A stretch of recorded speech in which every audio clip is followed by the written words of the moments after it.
Hi, I'm Lily Peterson. And I'm Paul Wilson. Welcome to Beyond Benefits with Benefits Pro. For this episode, we're talking to Dave Chase, Chief Archaeologist, co-founder, and CEO of Health Rosetta. But first, as always, let's take a few minutes to catch up. How you doing, Lily? Good. Nothing really new over here except seem to be spending all of my money on concert tickets. Nice. There's a lot worse ways to spend your money, I guess. Yeah, that's a good point. It's like concert tickets and books is my main go-to. Yeah, I love it. So, what concerts have you been going to and or buying tickets for? Well, a couple episodes ago I talked about going to the Coldplay concert, which is now A whole different controversial, thing. Yeah. but I had no other concerts planned for the whole summer, actually for the rest of the year, I don't think. And then all of a sudden, I started buying a ton of concert tickets. So last Friday, I saw Jason Aldean, which was, fun country. And then I bought tickets for The Fray, who I will Oh, see in nice. August. Oh, actually, and then I guess this coming weekend, I'll see the Lumineers on Saturday. Very cool. But Love yeah, I that. know you've been busy with concerts as well.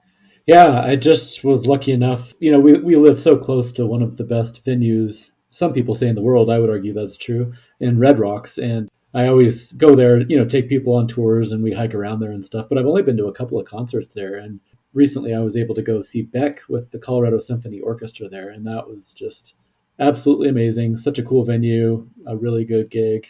So yeah, it was good. I always feel like I'm kind of starting to age out of live music and like, is it worth the hassle? And then I go to something like that and I'm like, why don't I do this all the time? I know, right? You're like, I Yeah, can't believe I don't go into like debt for this. This is I know. crazy. Exactly. And I can't remember if I mentioned this on a previous episode, but then coming up in, I believe it's in September, we're going to go see the orchestra again with Ben Folds. So Yeah. lots of good classical music mixed with some 90s stuff, which is my wheelhouse. I was going to say right up your alley. Yep, exactly. Transitioning, we're talking live events, but I also recently just got back from a great industry event, which is one that I attend whenever I can, the Ascend conference, hosted by the inimitable Nelson Griswold. And yeah, that was just a great show. It was over in Salt Lake City. Got to see lots of, great advisors and other benefits professionals who, are friends of our brand, but also, just very knowledgeable.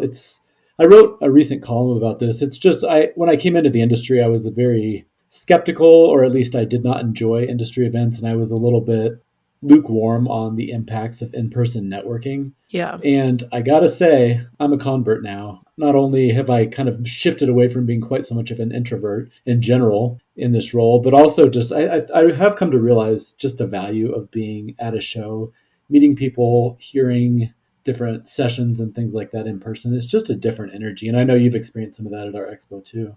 Yeah. I feel like when I first started as managing editor for Benefits Pro, I did not want to network. I didn't even want to, show my face. I liked being behind the scenes. But I do think the people in our industry make it a lot easier to network and have fun while also talking business. So that I would say is a plus because I don't think every industry is like this.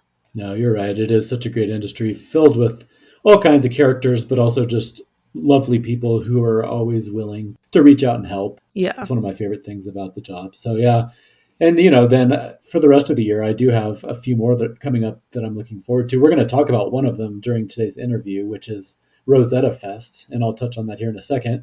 But then I'm also going to be going to HR Tech in September, which is in Las Vegas, and then Nice. Behavioral Health Tech in November, which is the past couple of years it's been in Phoenix, but this year it's moving to San Diego. So yeah, still a lot to travel ahead of me and some live music. So it'll keep us out Yeah. of trouble, right?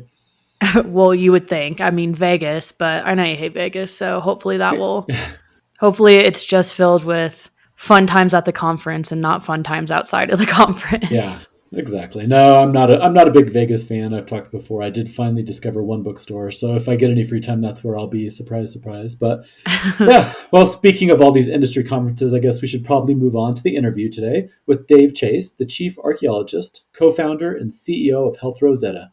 In this episode, we cover a whole lot of ground, including Health Rosetta's big annual conference, Rosetta Fest, which will be right here in Denver, August 24th through the 27th. So I hope to see lots of you there. And then during the chat, we also talk about the evolution of the Health Rosetta movement, some of the fiduciary waves that are currently hitting healthcare. And Dave has some really interesting insights into how more and more retirement industry veterans are coming across the aisle and joining forces with benefits professionals and kind of sharing their own expertise from having gone through something very similar. So that's a great discussion overall. And of course, we also talk a lot about some fun things too, including lots of outdoorsy talk and some great book recommendations. So stay tuned for that.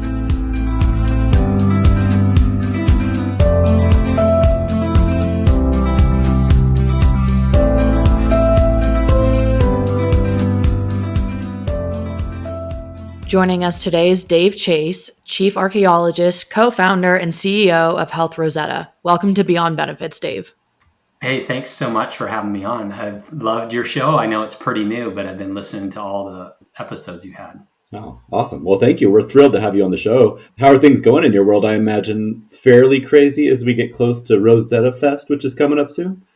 Yes. Yeah, it does. You know the drill, right? There's a lot of work that goes on behind the scenes. Yeah. But yeah, and it's really what I love about it is not only at the event, bringing together the industry as you've experienced, but for our team, we're a virtual team. We've always been a virtual team. So we're not only physically distributed, but we're all working on different things. Of course, it relates to each other. So it's one of the things that is best at sort of bringing our immediate team together too. So that's been a fun experience. Yeah, that is always awesome. Have a drink and have a team dinner and things like that. Yeah. That's great. Well, we can touch on more in a minute because I know that, Lil is going to talk a little bit more about Health Rosetta in general. But do you want to give people, I guess, we might be doing it a little out of order, but do you want to give people a little insight into Rosetta Fest and kind of how much it's grown and what you got planned? Oh, sure. Yeah, happy to. We had gotten together as a community for quite a few years, just with the advisors in our program and then a few solutions.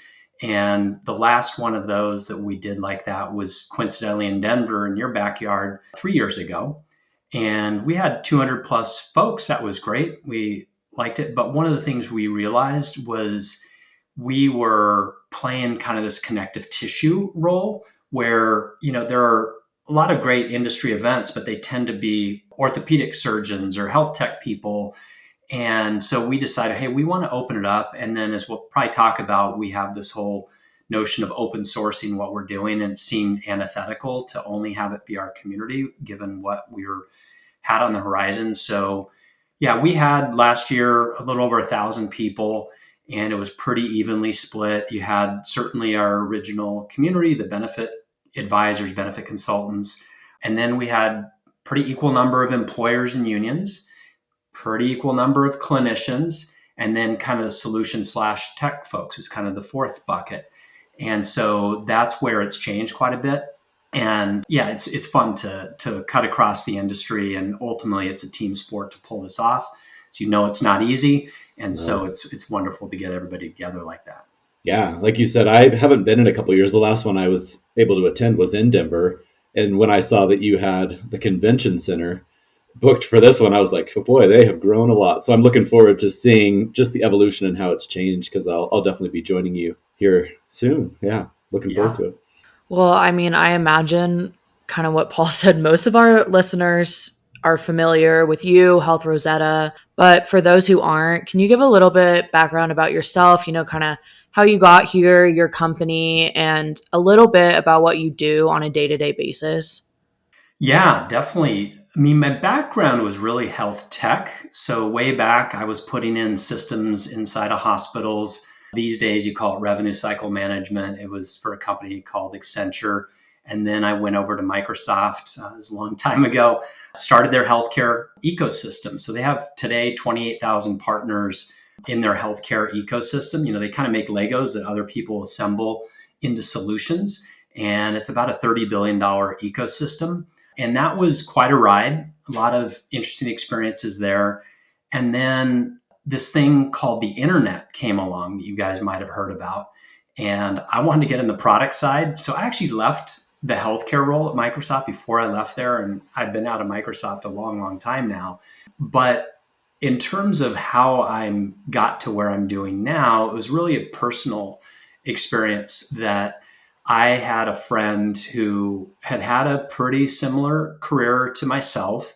And unfortunately, she got the wrong cancer diagnosis. That happens like one out of, I think, four times, one out of five times, incredibly high. Of course, that meant she got the wrong treatment plan. And without going through all the gory details, it destroyed her physically, emotionally, financially, leaving behind a 10-year-old daughter as a single mom. And that was brutal to watch. And and it was clear it was a system failure. It wasn't like there was a single bad doc or nurse or even hospital. It was a system issue. And, the way I was raised, you see a problem, you don't do something about it, you're complicit. And I also try to find meaning out of tragedy. And so, long story short, I saw all these dysfunctions in healthcare and unpacked them. The old Toyota ask why 5 times to get to the root cause. And it's like, bing, it's health plans, right? They govern everything in healthcare for good or bad. And so that's what got me into this. A couple years before I co-founded Health Rosetta, I had written a piece in Forbes entitled "This Job Could Save America" about benefit consultants. And at their best, they're incredible, but there's a lot of perverse incentives that they've had. And so really informed by social movements and revolutions, I just was doing a lot of soul searching, right? Because this is incredibly entrenched, big, powerful industry. Our theory of change and kind of answering that question, what do we do? Number one was we created a framework. Self-described archaeologist, in tongue in cheek, but I essentially, saw myself as digging around for who'd cracked the code, healthcare's Rosetta Stone. And so that's where the Rosetta metaphor came in. And I found there were incredible employers and incredible benefit advisors who really cracked the code. And so we're like, okay, which really leads into number two, which is what most people know us for, which is we call it our ecosystem. These are the people we train. There's 250, 300 of them around the country. They're collectively responsible for about 10,000 employers, about 5 million lives directly. If you add things like the Health Transformation Alliance, because Lee Lewis is a part of our community, that's probably another 8 or 10 million. I haven't kept track recently. And again, that's kind of what most people know us about. But we do have this tech background. We, have done a lot of study of social movements and revolutions. And one of the things that we realized was at the pace we were going, it would be approximately the year 3000 before everybody had these plans. And we needed to make it a lot easier.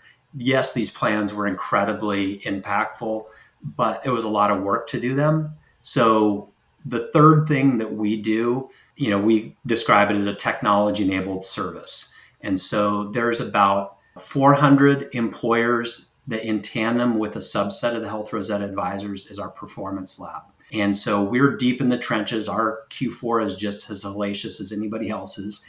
And this proves out our theories. And the idea was if we could get this repeatability, verifiability, and we could have thousands of successes, at that point, it would be pretty hard to argue, you guys just got lucky. Pretty hard to get lucky thousands of times, 5 years, 10 years, or longer. And then our big thing, and this is really a big focus now and a big focus of Rosetta Fest and why we open it up to this broader community is we're as an organization, we're a public benefit corporation, which means we're a for-profit organization that has a social purpose. But we also started a nonprofit. We call it a Nautilus Health Institute.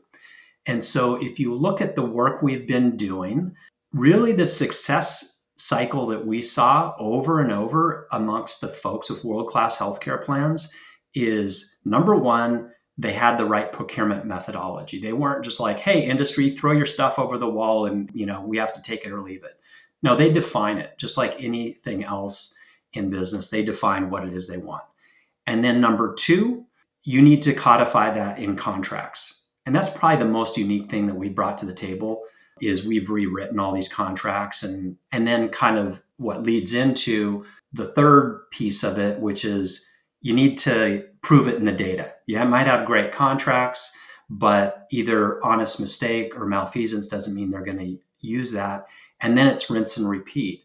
And so the idea with Nautilus is once we had proven this out, we're going to open source it. And so make it freely available. Even if we're 10x our wildest dreams with Health Rosetta, we'll never be remotely close to the whole market. And so the idea is there is this new industry supply chain that has emerged. It's already bigger than the US video game sales or textile industries.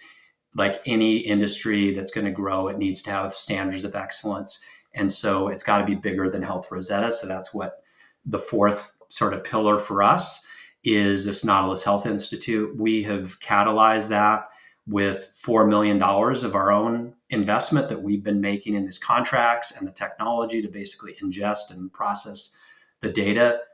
We're making it available for free. And the nice thing is when you do that, other people see that. And so like we've been working with Mark Cuban's organization, and they're going to open source their hospital contracts. He's been vocal about that. And I think that's one of the things that I'm really pleased about, is that we've really led by example. We came in as people out of the tech industry with more of an abundance mindset. This has been an industry that's more had a scarcity mindset. But now I heard you comment on this in some earlier podcasts. The industry has become quite a bit more open and sharing than it was. And I'd like to think that we played a role in that. Absolutely. I mean, it's been fascinating. I don't remember when I first met you, but it was probably 7, 8, 9 years ago at one of Kevin and Wendy's Q4 Live events. And Yep. just to see the evolution of what you guys have done, even since then, it's amazing. You guys continue to kind of innovate and expand. So it's exciting to watch. Obviously, you spend a lot of time dealing with a lot of the innovators and people who are kind of pushing the envelope in our industry. So you're privy to a lot of, I think, cutting edge trends and information. In a minute, we're going to talk about some of the fiduciary stuff that's going on in the industry right now. Yep. And how that relates, to the retirement industry. And we're also going to talk about local healthcare. So I want you to exclude those two from this answer. But okay. Other than that, just what are some of the big trends or news stories that you're watching right now? What are you hearing from advisors? What's one or two things right now that are pinging your radar? That's a great question. I think that the two things that popped in my brain, I'll process a little bit more and see if there's anything else, but the two things that pop in my brain, one is how direct primary care and advanced primary care are really kind of finally reaching the mainstream. And, I was at the HINT Summit last year, and they had just passed, just within their ecosystem, 1 million members, and they're not the entire market. I know they continue to grow. And then if you look at the on-site, near-site clinic part of the advanced primary care, that's largely the only interesting things larger employers have done, in my estimation. And what you're starting to see there is folks like Crossover Health are like, hey, we have this footprint, and as long as it's not behind a security fence at a company, we want to open these up to all employers.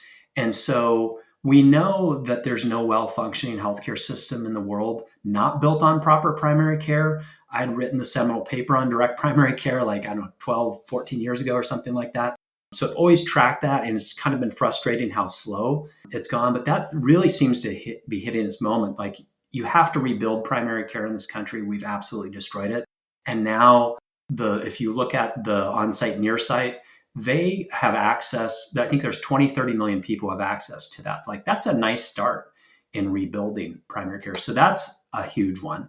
The other piece, I think, is really an understanding of, we'll get into the fiduciary duty later, but the understanding of how important it is to get access to the claims data, full, unfettered access. One of the things that was exciting was we have this thing called a plan grader. It's the first objective mark of value of a health plan. It took us probably 5 years to sort of build that and prove it out.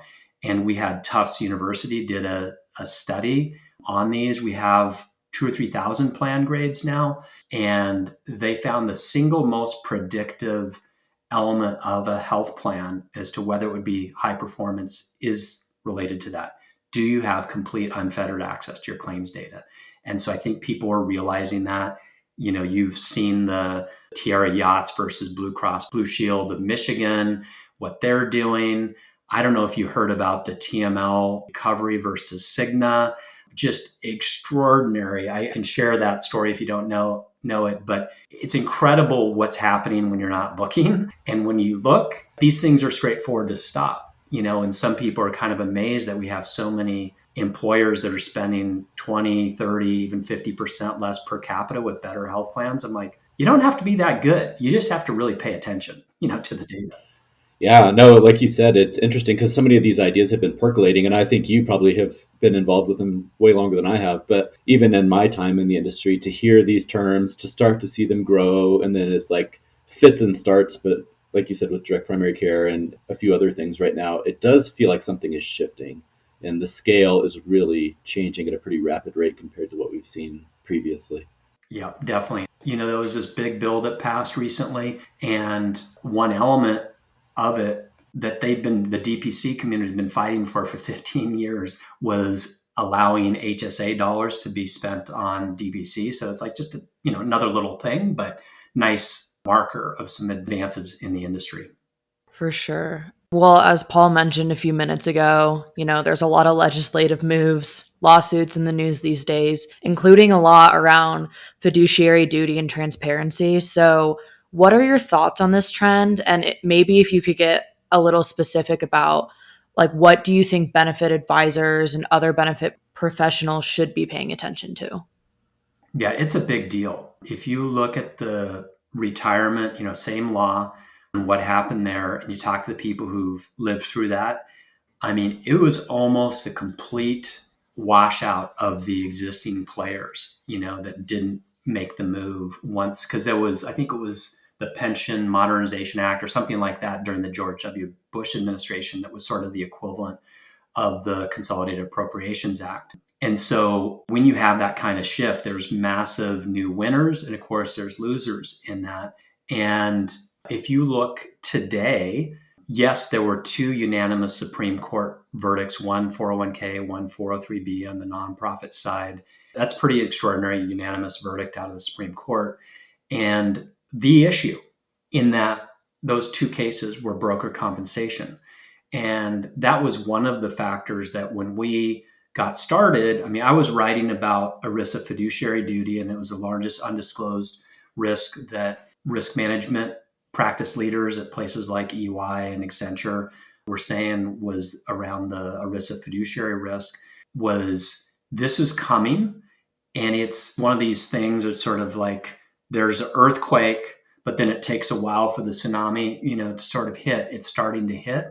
And in the retirement space, not only are there the two Supreme Court verdicts, but there's as many as 200 cases a year in ERISA fiduciary breach cases. And so, yeah, it starts with the jumbo employers like we're seeing in healthcare, J&J and Wells Fargo and JP Morgan and Mayo Clinic, but it reaches beyond that and has had a massive impact. And one of the things that was pretty exciting for us is one of the leaders in that transition in the retirement space is a woman named Barbara Delaney. And it was actually news when in the industry trades on the retirement advisory side, when she left recently to go focus on healthcare. Her framing is healthcare is defunding retirement. I need to go there, like from a professional reason. But then her daughter is a physician, and her grandson has some kind of rare disease. And so it got her some exposure to what was going on in healthcare, and how this $28,000 medication, we can actually get it for $1,000. It's like, what? And so she's just kind of blown away what's happening. And so she actually, has become a huge benefactor for Nautilus Health Institute. She's like dug in what was going on here, what we were doing, and it's like basically made a $500,000 commitment to us. And so that's helped us accelerate the Nautilus Health Institute. So that's some of the stuff that's really sizable in terms of what's going on. And, there's the firm that has the two unanimous Supreme Court victories. They've been running ads for 20 different companies, Fortune 500 companies. Hey, do you work for Target, and you've been a part of their health plan? Talk to us, right? That should send shivers, through the spines of CEOs and corporate board directors and all of that. Yeah, absolutely. And I've mentioned this on a couple of previous podcasts, but I do think it's important. One of the trends that I keep hearing about in that fiduciary space that's really causing ripples is the fact that they're starting to call out in the lawsuit specific people, C-suite members by name. And, it's one thing to have your company included, but then to see your own name pop up, I've got to think that that is getting people's attention too. Yeah, definitely. That was one of the things. One of my co-founders is a former securities attorney, and he said when the board gets hit, and they will, Katie bar the door, right? That's a Yeah. whole different dynamic. There's either people are going to flee the boards or they're going to make sure something's being done about it. Yeah, absolutely. You mentioned Barbara Delaney. You were kind enough to connect me with her, and I wrote a short piece after having chatted with her. Such a fascinating person and so many great insights into what already has happened and what might be coming next. And you and I were chatting a little bit about how she's one of many people who are kind of starting to come over from the retirement side, see the same issues on healthcare, and figure out ways to potentially chime in and start helping. Do you see that as a net positive? I mean, clearly for the benefits industry as a whole it is, but if you were a benefits advisor, how do you view these folks coming in? Are they a threat? Are they, allies? I would just be curious to hear your thoughts on that trend and kind of how you would interpret it if you were on the benefits side. Yeah, definitely. I mean, if you're doing the right stuff, they're a great ally because they're not deep healthcare experts, they're fiduciary experts. And, the folks like Barbara want to partner with existing knowledgeable benefits advisors so they can be incredible allies. And candidly, they usually have higher level relationships inside of companies than health benefit advisors. It was one of the peculiar things when I was learning about this space. I was like, oh, what regulates this thing called ERISA. And I'm like, oh yeah, I remember, as a company exec, we would review the 401k plans, and we had put, our employees' money into Uncle Bubba's investment fund that had high fees and terrible returns. Like, we'd get our butts sued. Like, I kind of just knew that without really even knowing what ERISA was. And like, wait a second, like, we're putting people into kind of Uncle Bubba's health plan that's got high fees and terrible returns. Why isn't it, being paid attention to? And in fairness to people on the health benefits side, they haven't been as resourced, like I'm talking on the employer side, as the retirement side. And so there's even more of a need to have trusted advisors. And so, yeah, if you're trying to hold on to the old, I've been a part of some very large industry ecosystem shifts. And, there's a few people who can run out the clock to their retirement, in the next year or two, and they'll probably be okay. But man, those people get just run over. And it's like things move slowly until they don't. And we've seen so many signals in the last 18 months, the lawsuits being one of them. The other thing that doesn't get talked a lot about is generational shift. I mean, I think the data I've seen is like 70%, maybe even more, of the workforce are millennials and Gen Z. The oldest millennials are like mid 40s. Like, they're in decision making authority, and they probably a lot of them have kids. Many of them have adult parents. Like, they kind of can't ignore healthcare anymore. If they weren't, already having some health issues. And they're like, WTF, like, what is going on here? And if you look at the data around the percentage of their lifetime earnings that are going to go to healthcare, David Goldhill wrote a great book, Catastrophic Care, that really broke that down. There's going to be some hell to pay, right, as they dig in. And, the current health plans are really just a derivation of what was built for the greatest generation in boomers when acute medical conditions were the main issue. Today, it's much more chronic disease, mental health that are the issues. So that's, I think, an underestimated dynamic in addition to the legal side. Yeah, no, that's great. Another big focus for you, which I alluded to earlier, is the idea of local healthcare. And a lot of the benefits advisors that you work with and that we talk to all the time, the Josh Butlers, Kelly Ortegas, Justin Leaders, Bryce Heinbaughs of the world are all in on this whole idea of community healthcare. Yeah.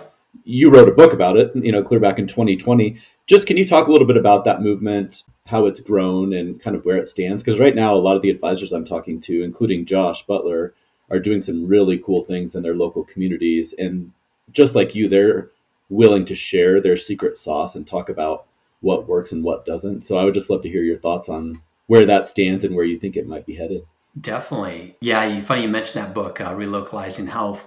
And there has been so much that's happened in the last 5 years that I'm doing a major rewrite of that. I just finished the editing process for the core books. I have some more work to do on, there's some new stories in the appendices. And one of them is about Bryce Heinbaugh's community, Ashtabula, Ohio. Mm-hmm. And it's a pretty good example of what folks like him, Josh Butler, Adam Berkowitz, Christina King, and others are doing. And basically, some of it just is a pragmatic thing, going back to the repeatability, verifiability, and you just can't grow the movement fast enough if every single employer is a bespoke new thing. And you find at that local level, everybody says healthcare is local. Well, guess what? It is. And so what's happening with these community-owned health plans is basically there's these kind of template plans that people like Josh develop, people like Bryce. Josh calls his High Plains Health. And the individual employers are making independent decisions. Like, you don't have to organize the Roman legions to do this, but they're all on the same chassis, right? Same primary care, same network contract, same pharmacy, same stop loss, same care navigation. And so they're getting that economies of scale while still not having to organize so many different folks. And then word of mouth, right? We all know word of mouth is the best marketing there is.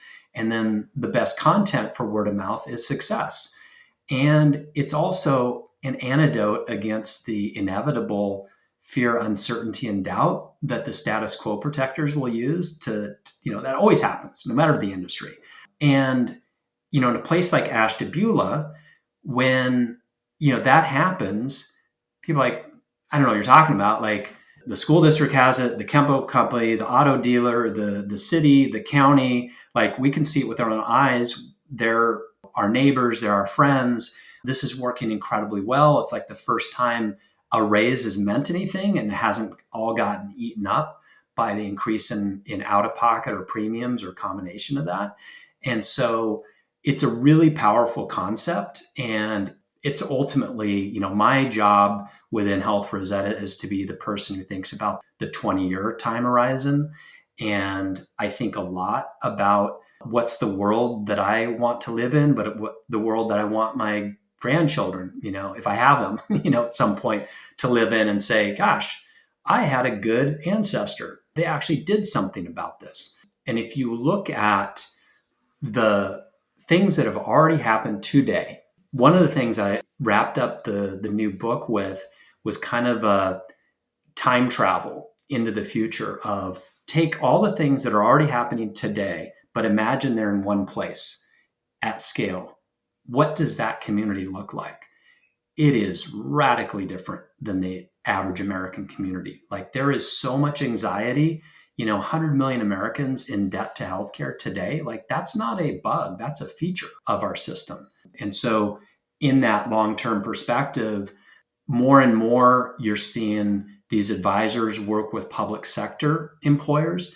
And I believe in walking the talk. So, like, part of my civic engagement is I'm doing these little public service announcements during the public comment period at the county and city council meetings. I just had a couple earlier this week, and I'm giving these little 3-minute chapters. And there's no city or county other than maybe Beverly Hills or something that isn't going to be really challenged budget wise if they haven't already, because of healthcare, like, absolutely because of healthcare. And so they have a very clear choice. They're either going to have to cut services and staff and benefits and all that, or they're going to tackle healthcare. There's no way to solve that problem without that. And so that's why we're seeing a lot more public sector. And then the private sector folks think that they're smarter than the public sector. And they're like, wait a second, they're doing it ahead of me. That's the dynamic that's going on with these focused efforts around community-owned health plans. No, that's awesome. I'm looking forward to seeing the revised edition. Do you have an ETA on it, or is that still kind of in the works? So this year, for sure. Okay. Nice. So, I was kind of hoping have it for Rosetta Fest, and maybe we'll give people like an early look at if all the stars aligned. Right. But I know a lot goes into that too, just like an event. Yeah, exactly. And I don't want to have the team take their eye off the ball. So I'm doing my end of it. Right. And I think you'll appreciate this. I think I heard you say you were an English major. My son was an English major. He just graduated. He's going to grad school right away in the UK in the fall. And he's actually my editor. So we're like cranking through this. And it's so much better. Like, I'm by far the worst writer in our family. It's like kind of an incredible shock that I'm actually the one who's published books, but good editor, and all that helps a lot. So yeah, it will be by the end of the year, and I'll start trickling some of the stuff out, and some of it's going to be in my keynote and opening video at the event and stuff like that. So it'll be trickling out. Perfect. You're talking to two editors, so that that landed well. The whole praise of editors, I like that. Yeah, I was going to say, I like that it's a family business too. Yeah. That's fun. And before, like almost all the writing that I did, like in Forbes, like I have some ideas. I'm not a total idiot, but I'm not a great writer. And my wife was very helpful in that process. So yeah, I really appreciate, she was a journalism major, and my daughter was a book and media studies major at the University of Toronto. And she is like the most ruthless editor I've ever seen. So it's good to keep me humble on that. I was going to say, that's really good. That's what you need to make sure you're getting the correct ideas across. Yeah, for sure. Well, obviously, one of your aims is to reshape American healthcare and to accelerate the adoption of practical, nonpartisan fixes to our healthcare system. We all know the idea of nonpartisan these days is getting just harder and harder to pull off. What are your thoughts on building a consensus on this, both politically and even within our own often divided companies and industry? Yeah, I mean, one thing that it's important for people to understand is going back to the protecting status quo. Overwhelmingly, the best thing to do if you want to free status quo is to politicize something, whether it's healthcare, climate, whatever. I mean, there's some, Martin Shkreli's out there, but overwhelmingly, the people in our industry are good people. They largely want the same thing. When you look at polling on things like transparency, not just on pricing, but other things, Marist is the pollster for NPR. They did polling where it was over 90%. Age, gender, political party, race, you name it. And you find that, and within our community, we have people who worked in the Trump White House, and we have people who have run for office in probably the most progressive districts, congressional districts in the country, and everything in between. And I'm sure if we focused our energy on the areas that we didn't agree, we could get our knickers tied in knots. But people generally want a good, fair deal for everybody. And so how you get there, all that, yeah, sure, it might take a little different form in Vermont versus Oklahoma. But at the end of the day, primary care is primary care. A surgery is a surgery. Drugs are drugs. Stop loss is stop loss. Like, those aren't political things inherently. And that's been one of the really gratifying things is, I would say probably our industry tends more conservative, just, being insurance industry, but it's definitely not overwhelmingly that. And, I live in, one of the most progressive cities in the country, and people want this stuff. They want to understand what's going on. And if you follow the money, you can start to understand. So would some legislation be helpful on the margins here or there? Sure. We assume we're going to get no legislative shift at all. And we can do a tremendous amount. It's one of the reasons we started in the employer health benefits area. It's 54% of Americans get their healthcare there, so it's the biggest one, but it's the only area you can do permissionless innovation. Question is, how do you greatly improve that? If everybody was doing what Rosen Hotels was doing, we wouldn't need Health Rosetta or some of the other good organizations, in our category. But unfortunately we do. And so we can move ahead incredibly effectively within the current environment. A lot of that's what we're doing is just like, okay, how do we fit in this? And how do we shine a light on this element of the law that's not getting attention? And, we became the benchmark, the template for the broker compensation disclosure, direct and indirect, during the whole Consolidated Appropriations Act. That was our founding principle. And so there's definitely areas where, we have influence. Earlier this week, within 2 hours of each other, I was having calls with people tight with Bernie and AOC. And then an hour or two later, with one of the most well-known conservative think tanks that you've heard their name a lot lately. And yeah, they came from different vantage points, but they were both equally interested in what we were doing and how it could be expanded. Yeah, I love that. That's good to hear. Well, speaking of legislative moves, you've spent significant time identifying these issues in the healthcare system. If you can enact one policy change at a federal level to address all of these problems, one of these problems, what would it be and why?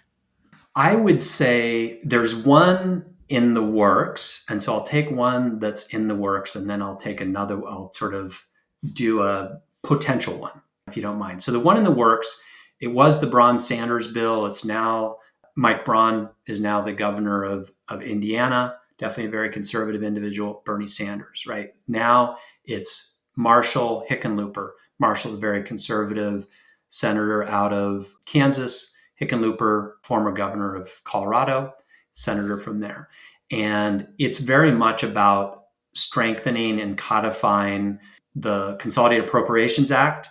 Go into a little bit on that, but largely it's around the access to claims data we were talking about earlier, and then also the hospital pricing transparency and getting more strength there and access to data. And then kind of the related thing is hospital pricing transparency, thumbs up. I'm happy to have it.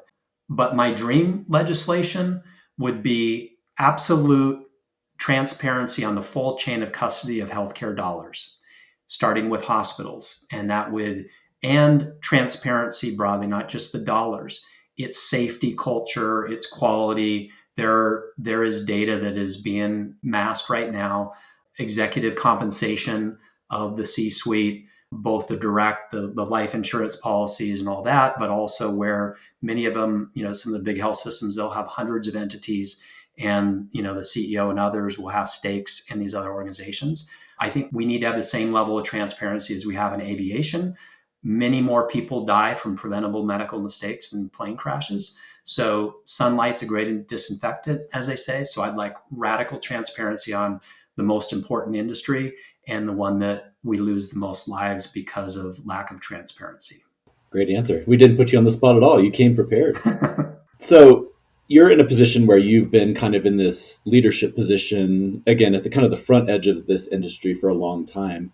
I would love to hear your thoughts and maybe advice for other people who are either getting into this industry or who are not as far along in this industry about the tricky balance of, there's a lot of serious things going on. There's a lot of entrenched entities who don't want change in this industry. There's a lot of grassroots movements like yours that are trying to create change. So how do you balance kind of staying motivated and positive with dealing with a lot of these harsh realities? Because it's got to grind you down and get, kind of frustrating and intimidating sometimes. Yeah, I get a lot of that. I get a lot from, I meet some doctor, at the track meet and they're like, what do you do? And I'm like, well, I try to fix healthcare. And like, good luck with that. They're just keeping their head down. And so, yeah, we get kicked in the teeth every day. It's a grind. It's super hard work, even when you have fully cooperative folks, and you get humbled every day. Having said that, the thing that fuels me, and that's where I think you need to stay close to the ground, is the day one of these plans goes live, the stories that I hear, and that's my biggest gripe with Health Rosetta advisors, is they don't tell me more of these stories than they already do, because it's what keeps me going, is the $12 an hour convenience store worker who was married, had kids, never been able to take a vacation because of the out-of-pocket for her medications that she needed. Suddenly, that $300 expense goes away because of a plan that Drew Leatherberry and David Contorno put in. And she's, for the first time, able to take her family on a vacation and take a break. Like, it's a little thing, but it's a huge thing. And in fact, this was one that was on the stage at Rosetta Fest 2 years ago in Chicago. Bryce Heimboss telling this story about the role that a nurse concierge navigator can play. And they just had a member who'd called the nurse. They just heard the story, like literally that day. The individual had been told, you basically have, I don't know, it was like 4 or 6 months to live, get your affairs in order. And they and their spouse were driving home, obviously very distraught. And like, maybe we should call our nurse navigator. And they did. And by the time they were home, cancer wasn't cured, anything like that, but they had a sense of hope. It's like, we're going to get you to the Mayo Clinic for a second opinion. And you know what? 40% of the time, even if they get the right diagnosis, they change the plan. And then like 9 months later, and so it was like, oh, that's kind of a nice, it was a nice story, right? They felt better. They had some hope. And then like 9 months later, I like, wonder what happened there. I asked Bryce, like, hey, what happened with that story? Oh, that guy didn't have cancer. He had something serious. It was treatable. He's on a cruise with his wife now. Oh, It's those wow. type of stories that definitely keep you going. And so that's where it's important to like keep close to the ground, because otherwise you don't hear those stories. And if I didn't have some of those stories, I'm a, endurance athlete by background, but like, man, this is like triple ultra marathon. You got to have some of that fuel along the way to keep you going. Mm, absolutely. Yeah, I agree. It's nice to hear those stories, especially ones, obviously, that one stuck with you. Yeah. So, especially those ones. Well, for a long time now, our industry has been stuck in the status quo. And I'm sure we hear that all the time, the word status quo. But this industry is often viewed as very reluctant to innovate and adapt. Do you see this shifting at all? And if you do, like, how do we keep this momentum going, improve it, and even get, bringing younger and more diverse candidates into this industry to help it keep going? Yeah, yeah. Definitely going back to that local matters. And one of the things that I came across when I was sort of studying revolutions and social movements was a TED talk where, granted, this was about revolutions, but I think there's some analogies you can pull where they found that as an academic, might even be somebody from CU Boulder, but you have to check on that. Erica Chenoweth was her name. And they found that successful nonviolent revolutions only needed 3.5% of the population to succeed. Because at that point, whether it's the military or the police, they stop firing into crowds when their neighbor, their brother, their cousin is in there.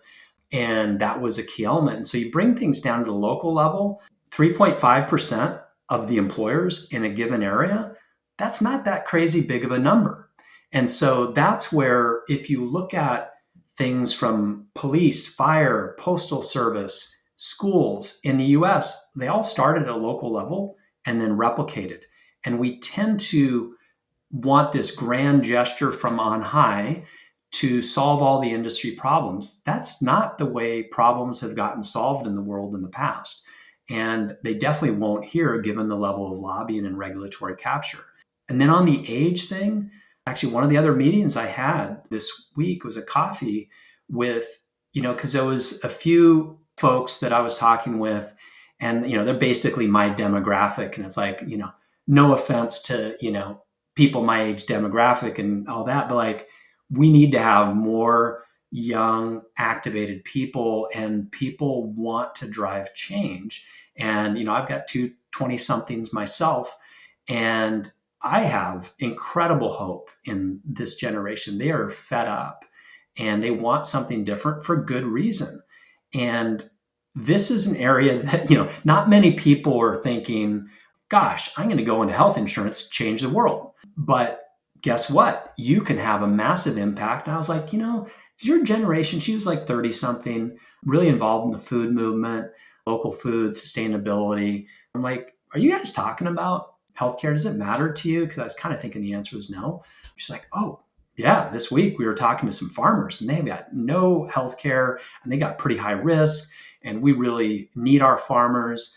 Like, yeah, we really care about it. And I was like, cool, because back to our, we were just talking about, it's pretty cool to work on this big, gnarly 20-year, 30-year challenge that we know we got to tackle while you can make an impact today. There's a lot of things you can't have that dual track. I think as that word gets out, and frankly, the community organizing part, like as I've talked with our local folks, and they're like, are we ready? And I'm like, In terms of the nuts and bolts of a health plan, yes, we got to figure out some specific things and some contracts, but like that's all known.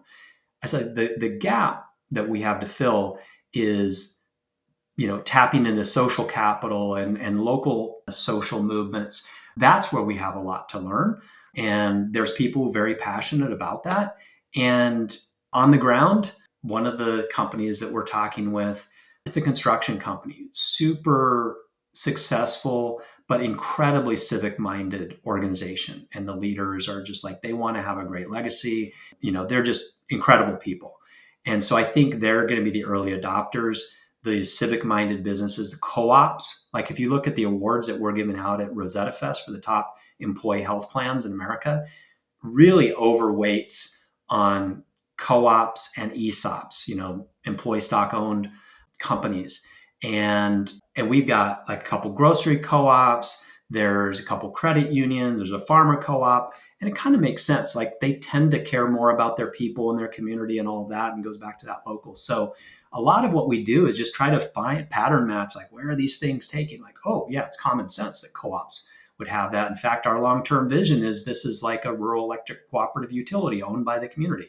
Like to me, that's actually a pretty good analogy of what we want to have happen. That's such a good answer. I love that idea of the combination of appealing to younger people through the idea of revolution and big changes, but also like the whole shop local movement and everything. I mean, those two combined together, I mean, that is going to appeal to a lot of people, but specifically, I think the younger generation to bring in some yeah, new talent. and I'm sorry to interrupt, but like this one thing, I will say that shop local, like they really get it. We have an awesome farmers market here, and really, it's when you look at the national list of localism and all that, my community is always in the top 10 of that. And I ask people, what is more local than interaction between a patient and a doctor, right? That's about as local as it gets. And in our community of, our county is about 250,000 people. So we're spending $3.4 billion. I'm like, at least $1 billion, I think it's probably closer to $2 billion, is extracted out of our local economy for a fundamentally local service. How does that feel? And oh, by the way, I updated for this book work I'm doing. When I wrote the first Relocalizing Health, only 27 cents of every dollar went to healthcare workers, from everything medical assistants to doctors plus benefits was 27 cents of every dollar. I updated that using Bureau of Labor statistics data, so on, very well sourced. It's 23 cents nationally, which is crazy how low it is. In my county, it's 15.6 cents of every dollar goes to what most of us think is healthcare. And sure, we need some other aspects, but like, do we need 84, 85, cents of every dollar going to kind of all these other things? I don't think so. So that tends to fire people up too, particularly when there's all these local needs that we have. Yeah, no, absolutely. Well, if you don't mind, we're going to ask you to hang around for a couple more minutes and ask you a few fun questions in just a second. Okay, first, just if you've listened before, it sounds like you have, you know that we usually close out this part of the interview with a question where we just ask you to finish the following sentence for us. And the sentence is, the thing that makes me most excited about the future of our industry is...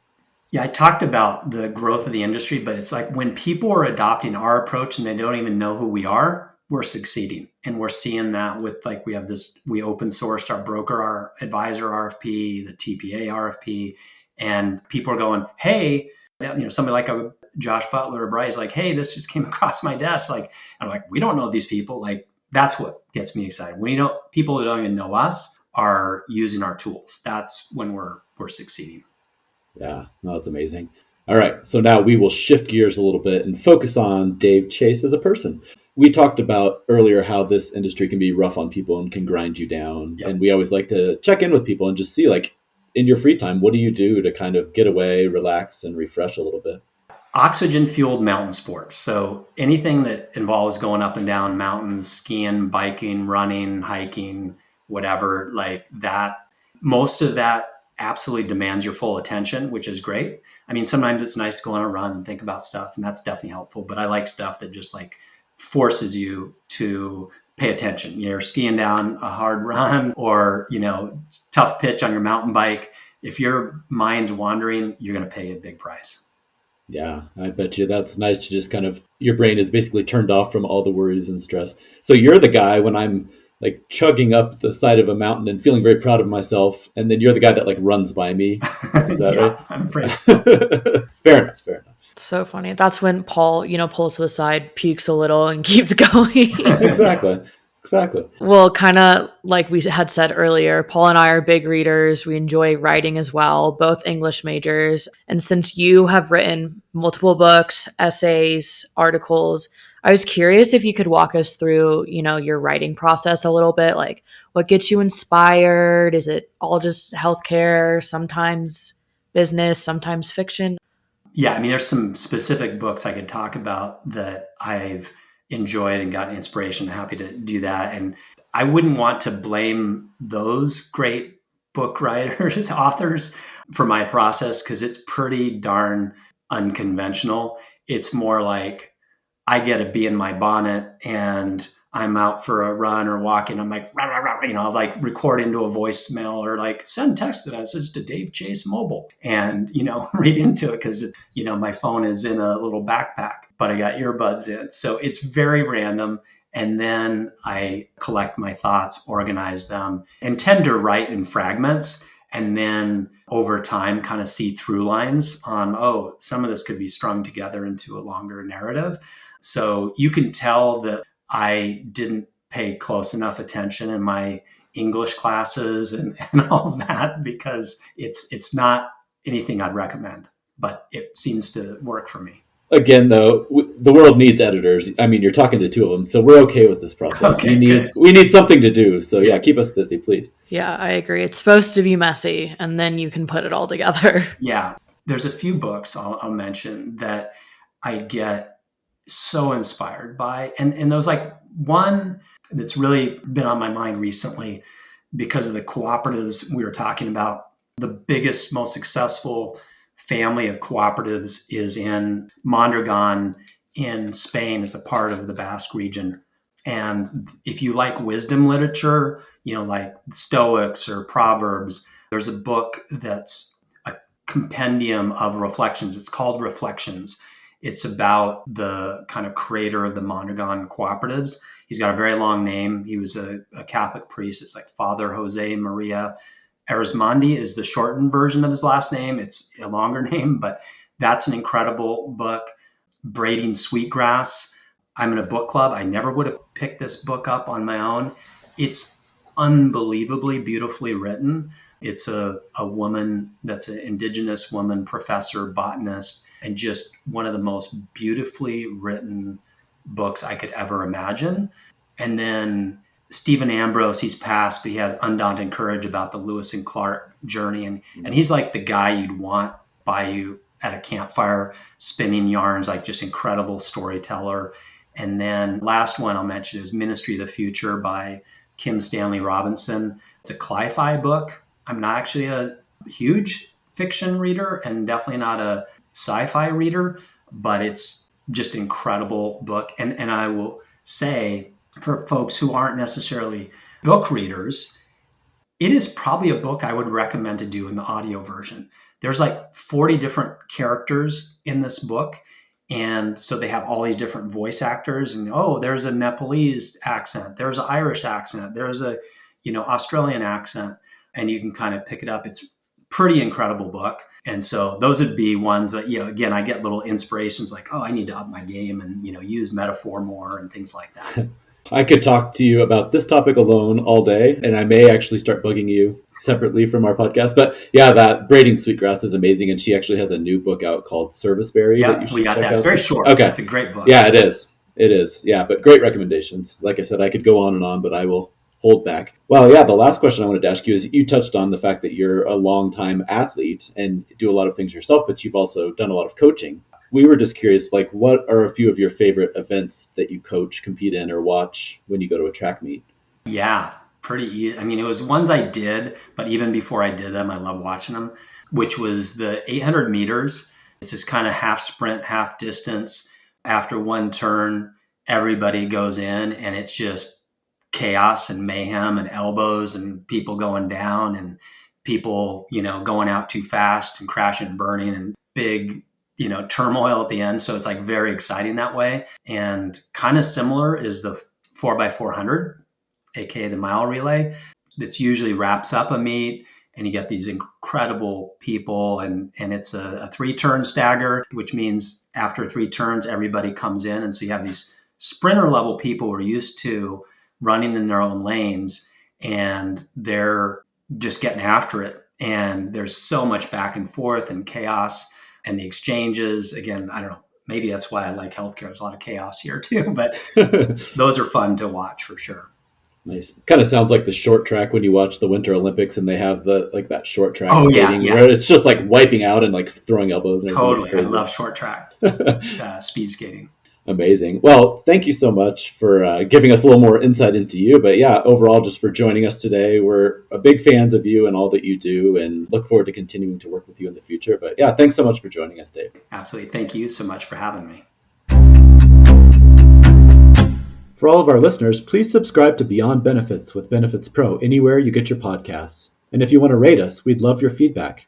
If you have any questions or comments, feel free to email me over at pwilson@benefitspro.com, or you can email Lily at lpeterson@alm.com. And thank you to our producer, Zach. Join us again next time for a new episode of Beyond Benefits with Benefits Pro. Until then, thanks for listening.